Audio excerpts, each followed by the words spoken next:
रामकृष्ण हरी. श्री संतांच्या माता चरणावरी साष्टांग हे करी दंडवत, साष्टांग हे करी दंडवत. संतांची अमृत वचने या आपल्या यूट्यूब चॅनलच्या माध्यमातून एक नवीन विषय घेऊन आजपासून पुढचे काही दिवस आपण ज्या विषयावर चिंतन करणार आहोत, ज्या संत वाङ्मयावर चिंतन करणार आहोत, ज्या ग्रंथावर चिंतन करणार आहोत, तो ग्रंथ म्हणजे आनंद लहरी. आजपासून पुढचे काही दिवस आपण आनंद लहरी या ग्रंथावरचे चिंतन करणार आहोत. काय आहे आनंद लहरी? आनंद लहरी काय आहे? कुणी लिहिलेला ग्रंथ आहे? काय या ग्रंथाचं महत्व काय आहे? या ग्रंथाची पूर्वपीठिका काय आहे? या ग्रंथाचा सारांश काय आहे? या सर्वांचा विचार आपण करणार आहोत. काय आहे? पैठण निवासी, प्रतिष्ठान नगरी निवासी शांतीब्रह्म श्री संत एकनाथ महाराजांचं विपुल असं वाङ्मय आपल्याला माहिती आहे. मी मागे बोललो होतो. नाथरायांचं भावार्थ रामायण, प्रसिद्ध असं भावार्थ रामायण आहे. नाथरायांचं प्रसिद्ध असं एकनाथी भागवत आहे. नाथरायांचं प्रसिद्ध असं भारूड प्रकरण आहे, अभंग आहे, हरिपाठ आहे, आपल्याला माहिती आहे. त्याचप्रमाणे छोटेखानी काही ग्रंथ नाथरायांचे आहेत. जसं चिरंजीव पद आहे. चिरंजीव पद पाहावयाशी आण उपाय नाही साधकाशी, आपल्याला माहिती आहे. चिरंजीव पद आहे, शुकाष्टक आहे. त्याचप्रमाणे आनंद लहरी नावाचा नाथरायाचा छोटासा असा ग्रंथ आहे. पण ग्रंथ छोटा जरी असला, लहान जरी असला तरी महात्म मात्र याचं महान आहे. आणि खरं सांगू, नावाप्रमाणेच या ग्रंथाला नाथरायांनी नाव दिलं आनंद लहरी. त्या आनंद लहरी ग्रंथावर आपण आजपासून पुढचे काही दिवस चिंतन करणार आहोत. मला हे थोडंसं नवल वाटलं की नाथरायांनी, शांतीब्रह्मनाथांनी या ग्रंथाला आनंद लहरी असं का म्हटलं असावं. नाथरायांनी स्वतःच त्याचं उत्तर देताना याच आनंद लहरी या ग्रंथामध्ये शेवटच्या 1-2 ओव्यांमध्ये विचार आला. त्यात असं सांगितलं,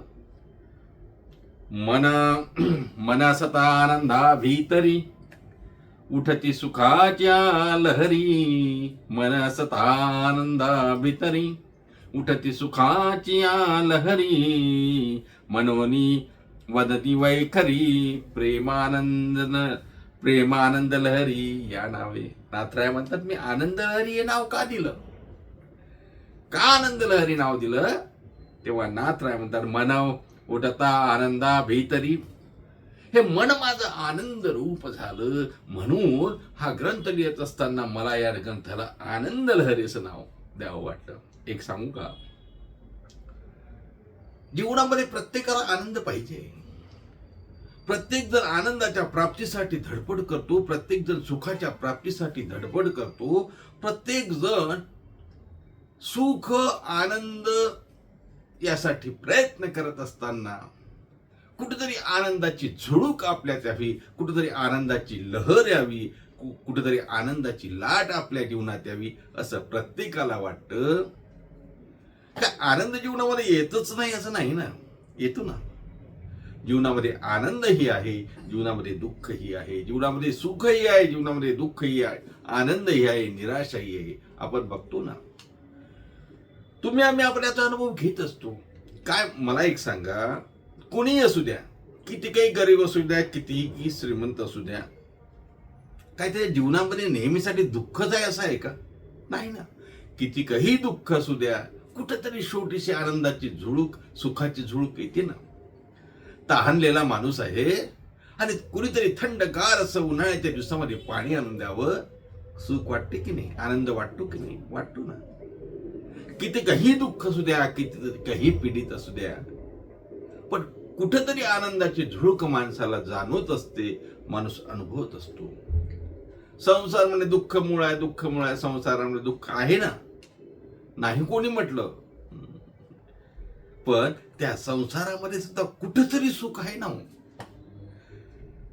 आपले समर्थ म्हणतात ना, सुख सुख पाहता जवा पाडे, दुःख पर्वता एवढे. रामदास स्वामींनी सांगितलं ना आपल्याला, जवा एवढं असेल पण सुख आहे, कुठेतरी सुख आहे. या दुःखाच्या डोंगरामध्ये कुठेतरी सुखाचा पाझर आपल्याला दिसतोय. अर्थात मी का सांगतो आहे, इथे आनंदाची लहर नाथराय या ग्रंथामध्ये आपल्यासमोर प्रस्तुत करतात. आनंद लहरी असं या ग्रंथाचं नाव आहे. नाथरायांचा हा ग्रंथ 154 ओव्या या ग्रंथामध्ये आहे. आपण आता ते चिंतन करू. 154 ओव्या. किती? 154. आणि या 154 ओव्यामधून नाथरायांनी मंगलाचरण सांगितलं, गुरुची भक्ती सांगितली, माया सांगितली, गुरुचरण सेवा सांगितली, मोक्ष कसा, मोक्षदायिनी गुरु काय, हे सर्व सांगितलं आपल्याला. पण मूळ ग्रंथाचा विचार केला, मूळ ग्रंथाचं नाव बघितलं तर ग्रंथाला नाव दिलाय आनंद लहरी. आता विचार जर केला महाराज, लहर म्हणजे काय? लाट म्हणा. आता मला सांगा, लाटा कुठे येतात? तो समुद्र, पाण्याच्या लाटा कुठे येतील? समुद्रामध्येच ना. पाण्याच्या लाटा ज्या येतात, पाण्याची लहर जी जाणवते ती कुठे जाणवते? समुद्रामध्ये, नदीमध्ये. आणि मग समुद्रामध्ये पाण्याच्या लाटा येतात. तो समुद्र कशाचा असतो? पाण्याचा असतो ना. समुद्र म्हणजे पाण्याचा साठा, समुद्र म्हणजे सागर, पाण्याचा सागर. आणि मग असा हा पाण्याचा सागर असलेल्या समुद्रावर पाण्याच्या लाटा येतात. मग आनंदाची लहर कुठे येईल? मी का सांगतो आपल्या लक्षात आलं असेल. आनंद लहरी या ग्रंथावरचं आपलं चिंतन आहे. मग आनंदाची लहर, आनंदाची लाट आनंदाच्या समुद्रातच येईल की नाही? जसं पाण्याच्या समुद्रामध्ये पाण्याची लाट, तसं आनंदाच्या समुद्रामध्ये आनंदाची लाट यायला हवी, नाही का? महाराज म्हणतात ना, तुकोबर आहे, आनंदाचे डोही आनंदी तरंग आहे. मग असा आनंदाचा डोह, आनंदाचा समुद्र आणि त्यावर आनंदाची लहर म्हणजे आनंद लहरी. आणि या आनंद लहरी तुमच्या आमच्या जीवनामध्ये निर्माण व्हाव्यात. या आनंदाची लहर, आनंदाची लाट, आनंदाची झुळूक तुमच्या आमच्या जीवनामध्ये आली पाहिजे. नवे नवे आली पाहिजे म्हणजे काय? आनंदाचा समुद्र आपण बनलो पाहिजे. आणि तो आनंदाचा समुद्र बनण्यासाठी संत महात्मे आपल्याला उपदेश करतात. या आनंद लहरीमध्ये त्या दृष्टीनंच गुरु महिमा सांगून आपल्याला आनंदमय कसं होता येईल याचा विचार सांगितला आहे. संत महात्मा नेहमी आनंदाचा विचार सांगतात, आपल्याला माहिती आहे. सुखाचा विचार सांगतात ना. माऊली ज्ञानोबा म्हणतात, मी संसार सुखाचा करीन, अवघाची संसार सुखाचा करीन, आनंदे भरीन तिन्ही लोक. मी आनंदानं माझं नुसतं घर, माझं मनच भरणार नाही, या तिन्ही लोकांमध्ये आनंद ये भरीन तिन्ही लोक. आणि मग या तिन्ही लोकाला आनंदाने भरून व्यापून टाकणारी इच्छा आकांक्षा ज्यांची आहे ते संत. आणि मग त्या संतांच्या जवळ गेलं, सत्संगती लाभली की मग तुम्ही आम्ही सुद्धा आनंदाचे समुद्र म्हणू. आणि मग तिथे कुठे आनंदाच्या लहरी तुम्हा आम्हाला अनुभवता येतील. महाराज या आनंद लहरी म्हणून आपल्याला तेच सांगतात. मी थोडस प्रस्तावना म्हणून सांगतो. तुकोबर आहे, नाथराय, माऊली ज्ञानोबा आहे, सर्व संतांनी आनंदाचा विचार केला, दुःखाचा केला नाही. महाराज दुःखाचा विचार करावाच लागत नाही. दुःखाचा विचार प्रत्येकाजवळ आहेच ना. कारण सुखाचा विचार करावा लागतो. सुखाचा विचार संसारामध्ये नाही ना. सुखाचा विचार नाही कोठे, दुःख बांधवणी आहे हा संसार. सुखाचा विचार नाही कोठे. आणि मग सुखाचा विचार नसल्यामुळं सुखाचा विचार संत महात्मे सांगतात की आनंदी भरीन तिन्ही लोक. नाथराय सुद्धा सांगतात ना, अवघे चित्र लोक्य आनंदाचे आता सीमित नाही हो, संकुचित नाही. त्रैलोक्याचा विचार करून त्रैलोक्य आनंदाचं महाराज सांगतात. अवघेची त्रैलोक्य आनंदाची आत, चरणी जगन्नाथ चित्त ठेले. असा आनंदाचा विचार संत महात्मे तुमच्या आमच्या समोर सांगतात. कारण ते आनंदाच्या साम्राज्यावर बसले आहे. सर्व सुखानं ते अलंकृत झाले आहे. तुकोबाराय म्हणतात, सर्व सुख ल्यालो सर्व अलंकार, आई सर्व सुख ल्यालो सर्व अलंकार. आणि मग सर्व सुखाच्या अलंकाराने ल्यालो म्हणजे अलंकृत झालो, सर्व अलंकार घातले. आणि आता काय झालं मग? आनंदे निर्भर डुलत असो, आनंदे निर्भर डुलत असो, सर्व सुख ल्यालो सर्व अलंकार, आनंदे निर्भर डुलत असो. आनंदानं निर्भर निर्भय होऊन आम्ही डुलतो, नाचतो. आणि मग आनंदाने नाचत असताना महाराज, आनंदाने माणूस तेव्हाच नाचू शकतो जेव्हा त्याचं मन आनंदी होते, त्याचं तन आनंदी होते, नाही का? मनामध्ये आनंद झाल्यानंतर तू नाचत असतो. आणि मग या आनंदामध्ये ज्या लहरी निर्माण होतात त्या आनंद लहरी, आणि त्या आनंद लहरी आता मग लग्नातही आनंद होतो, लग्नातही नाचतो, गणपती विसर्जन मिरवणुकीतही नाचतो, निवडणुकीतही मनुष्य नाचतो, तमाशातही नाचतो, नाटकातही नाचतो. तिथे निर्माण होणाऱ्या लहरी या आनंद लहरी आहेत का? असतीलही. क्षणिक आनंद, सांसारिक आनंद देऊन जात असतील, पण ते शाश्वत आनंदाचा विचार केला तर त्या आनंद लहरी फक्त आणि फक्त सद्गुरू, संत महात्मे आणि भगवंताजवळ मिळू शकतात. म्हणून अशा आनंद लहरीचं चिंतन आपल्याला करायचं आहे. मुद्दामूनच मी आनंद लहरी या छोट्याशा ग्रंथावरती चिंतन करण्याचं ठरवलं. बरेच दिवस झाले मध्ये आपला खंड पडला. पुन्हा आणखी एक नवीन काहीतरी विषय आपल्यासमोर घेऊन यायचा म्हणून आमच्या शांती ब्रह्मश्री संत एकनाथ महाराजांच्या विपुल अशा वाङ्मयातील एक छोटासा पण असा महान असलेला असा हा ग्रंथ, या ग्रंथाचं काहीतरी चिंतन व्हावं आणि ते आपल्यासमोर मांडावं म्हणून आज पहिला दिवस, पहिली प्रवचन सेवा आपल्यासमोर घेऊन आलो. आनंद लहरी या ग्रंथाचं सुरुवात करत असताना शांती ब्रह्मश्री संत एकनाथ महाराजांनी मंगलाचरणानं सुरुवात केली.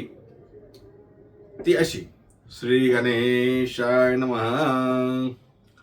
ओम नमो सच्चिदानंद गणा. ओम नमो सकळ सुखाच्या निधाना. ओम नमो परात्पर निर्गुणा जगज्जीवना मूळ बीज. ओम नमो सकळ व्यापका आनंद तुझे देखा. सकळाती तुझी प्रतिपाळिता तू लोका प्रत्यक्ष. ओम नमो अव्यक्त परब्रह्मा सर्व सुखाची धामा. ओम नमो भक्ताच्या कल्पद्रुमा तुझ उपमा आणू नाही. आनंद लहरी या ग्रंथाची सुरुवात करत असताना शांती ब्रह्मश्री संत एकनाथ महाराजांनी मंगलाचरणामध्ये भगवंताला नमन केलं. आणि मंगलाचरणामध्ये नमन करत असतात तर मंगलाचरणाचा विचार मी जास्त इथं आपल्यासमोर मांडणार नाही.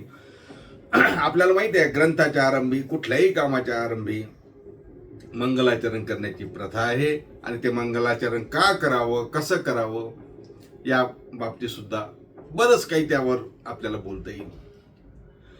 पण प्रस्तुत ठिकाणी शांती ब्रह्मश्री संत एकनाथ महाराज या मंगलाचरणातून भगवंताचं वर्णन करतात. भगवंता, ओम नमो सच्चिदानंद गणा. भगवंता, आपण सच्चिदानंद गण आहात. आपण सत चित आनंद रूप आहात. घन म्हणजे पूर्णपणे असा भरलेला. आपण सत आहात म्हणजे आपण शाश्वत आहात, सत्य आहात. सत्य साच करे श्री विठ्ठलाचे नाम बरी. देवा, तुम्ही सत्य आहात, सत्य तू सत्य तू सत्य तू विठ्ठला म्हणतात. चित आहे म्हणजे ज्ञान स्वरूप आहे. देवा तुम्ही ज्ञानाचे सागर आहात, ज्ञानाचे आगर आहात, ज्ञान स्वरूप आहात. आणि आनंद तुम्ही आनंद रूप आहात. आनंद अद्वय नित्य निरामय जे काणिज ध्येय योगी यांचे म्हणजे अर्थात भगवंता आपण सच्चिदानंद घना. ओम नमो सच्चिदानंद घना. ओम नमो सकळ सुखाच्या निधाना. महत्वाचं आहे हो. सकळ म्हणजे सर्व आणि सुखाच्या निधाना म्हणजे सुखाचे ठेवा. आपण भगवंताचं वर्णन आहे, मंगलाचरण आहे. देवा आपण सच्चिदानंद घन आहात, आपण सर्व सुखाचे निधान आहात. तुकोबारायचा भंग, नाथरायचा भंग, सर्व भंग आठवा. तुका म्हणे माझे हेची सर्व सुख, तुका म्हणे माझे हेची सर्व सुख. अर्थात सकळ सुखाच्या निधाना. निधाना म्हणजे ठेवा, निधान म्हणजे ठेव. आणि तुम्ही ठेवा आहात. कशाच्या ठेवा आहात तुम्ही? सकळ सुखाच्या ठेवा. ओम नमो परात्पर निर्गुणा जगज्जीवना मूळ बीजा. परात्पर निर्गुण, परात्पर म्हणजे सर्वोच्च, सर्वश्रेष्ठ. आता देवापेक्षा श्रेष्ठ कोणी आहे का? आपण सर्वश्रेष्ठ परात्पर आहात, निर्गुण आहे, निर्गुण आहात आणि जगज्जीवना मूळ बीज. जगज्जीवन आहात, जगताचे जीवन आहे. आपण जगताचं सांभाळ करणार आहे आणि या सर्वांचं मूळ आपण, मूळ बीज आपण आहात.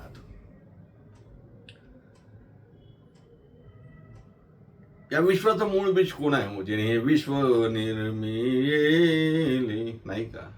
त्यापासून हे महिमंडळ झाले, तो एक पंढरीचा राणा. असा भगवंत मूळ बीज आहे. तो जगज्जीवन आहे, तो सुखाचा ठेवा आहे, तो सच्चिदानंद घन आहे. नाथराय वर्णन करतात. ओम नमो सच्चिदानंद घना.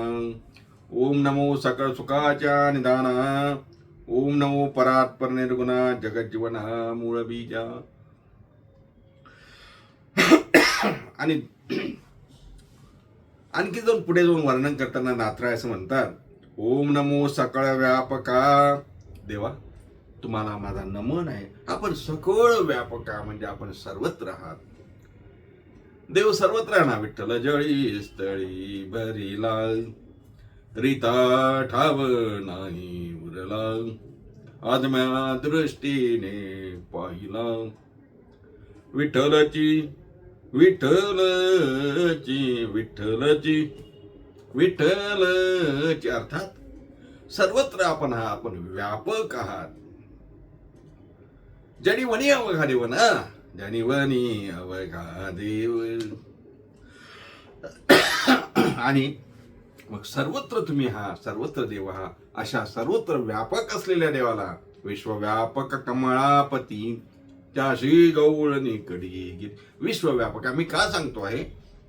नाथराय म्हणतात ओम नमोजी नमो सकळ व्यापका. आपण सर्वत्र व्यापक आहात. आनंद आनंद तुझे नि देखा, सकळा ते तुझी प्रतिपाळिता, तू तू लोका प्रत्यक्ष. आनंद आनंद तुझे नि देखा म्हणजे देवा हे जगतामध्ये जो आनंद आहे ना, तो फक्त आणि फक्त तुझ्यामुळेच आहे. मी मग सांगून गेलो प्रास्ताविकामध्ये, या दुःखद मृत्यू लोकामध्ये सर्वत्र दुःख असतानाही कुठेतरी सुखाची जे त्या ठिकाणी झुळूक आपल्याला लाभते. आनंद, थोडा तरी जो आनंद लाभतो महाराज, तो सांसारिक का असेना, आनंद सांसारिक का असेना, विषयाचा आनंद का असेना, परमानंद जरी नसला, विषयाचा आनंद जरी असला तरी तो जो आनंद देतो तो आनंद देणारा आहे कोण? मला सांगा ना. तो आनंद देणारा सुद्धा देवच आहे. परमानंद देणाराही देव आहे आणि विषयातला आनंद सुद्धा आपल्याला जो जाणवला जातो तो सुद्धा त्याच्यामुळे जाणवला जातो. म्हणून असा आनंद देणारा, आनंद आनंद तुझे देखा, सकळात तुझी प्रतिपाळिका. आणि सकळांचा प्रतिपालन देव करतो ना हो. आपलं पालन आणि पोषण कोण करतो? देव करतो. नाथराय म्हणतात सगळ्यांच्या प्रतिपाळिका. सर्वांचं हो सर्वांचं. तुकोबाराय म्हणतात ना, अरे मूर्खांनो, देवाला आठवत ना, तुमचं कोण त्या ठिकाणी पालन पोषण करते सांगा ना.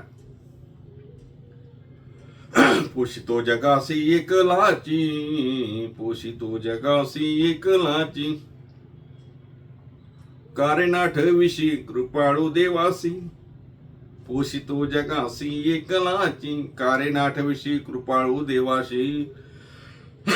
पोषितो जगासी एकलाची म्हणजे आपण सर्वांचं प्रतिपालन करतात, सर्वांचं पालन करतात. म्हणून आपल्याला नमो ओम नमो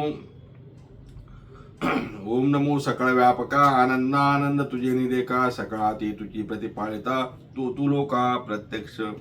आणि तिसऱ्या भूमीमध्ये नाथराय पुढे जाऊन आणखी देवाचं वर्णन करतात, नमन करतात. ओम नमो अव्यक्त परब्रह्मा, सर्व सुखाच्या धामा, ओम नमो भक्ताच्या कल्पद्रुमा, तुझं उपमानू नाही. काय उपमा द्यावी देवा तुम्हाला? तुम्ही अव्यक्त हा, परब्रह्म हा. देव परब्रह्मच आहे ना हो. परब्रह्म निष्काम तू हा, गौळ्या घरी. परब्रह्म परब्रह्म लिंगम भजे पांडुरंगम. परब्रह्म आहे की नाही देव? महायोग पीठे तदेवी मनत्याम, परम पुंडरीकाय दातून मुनींद्रे, समागत्य तिष्ठम तमानंद गंधम, परब्रह्मलिंगम भजे पांडुरंगम, परब्रह्मलिंगम भजे पांडुरंगम, परब्रह्मलिंगम भजे पांडुरंगम. म्हणजे देवा तुम्ही परब्रह्म हा, अव्यक्त हा. आता देव व्यक्त काय अव्यक्त आहे याचा विचार आपण ज्ञानेश्वरीच्या 12व्या अध्यायावर आपण प्रवचने केली. त्यावेळेला विचार करताना आपण पहिल्या श्लोकावरती मला वाटते 2-3 प्रवचने केली होती. एवं सतरे भक्ता स्वाम परिभासरे एच्या अपेक्षर्मक्तम अव्यक्ताम सक्तसेतसा. अर्जुनाने भगवंताला विचारलं, देवा अव्यक्त श्रेष्ठ की व्यक्त श्रेष्ठ? तो विचार बघून घ्या. आपल्या या चॅनलच्या माध्यमातून आपण ज्ञानेश्वरीच्या 12व्या अध्यायावर चिंतन केलं होतं. मला वाटते 1 वर्ष झालं असेल. मुळात जाऊन आपण ते चिंतन ऐकू शकता. प्लेलिस्टमध्ये जा किंवा व्हिडिओमध्ये जा, आपल्याला ते मिळेल. आता पुन्हा सांगत नाही. अर्थात अव्यक्त परब्रह्म देवा ओम नमो. तुम्हाला नमस्कार आहे माझा. अव्यक्त परब्रह्म, आपण अव्यक्त परब्रह्म, सर्व सुखाच्या धाम, सर्व सुखाचे धाम आपण. मी सांगून गेलो, सर्व सुखाचे आगर बाप रकुमा देवीवर, बाप रकुमा देवीवर, बाप रकुमा देवीवर. अर्थात सर्व सुखाचे आगर हा, सर्व सुखाचे धाम आहे. आपल्याला नमून ओम नमो भक्तांच्या कल्पद्रुमा, तुझं उपमा आणू नाही. देवा तुम्ही किती मोठे आहो, मी काय उपमा देऊ? उपमाच नाही द्यायला, उपमा आणू नाही. मग कुठली उपमा देऊ? तुम्ही कल्पद्रुम आहात. कल्पद्रुम म्हणजे आपल्याला माहिती आहे का? कल्पद्रुम हा एक वृक्ष आहे. काल्पनिक वृक्ष म्हणा काय, पण स्वर्गातला वृक्ष आहे असं म्हणतात.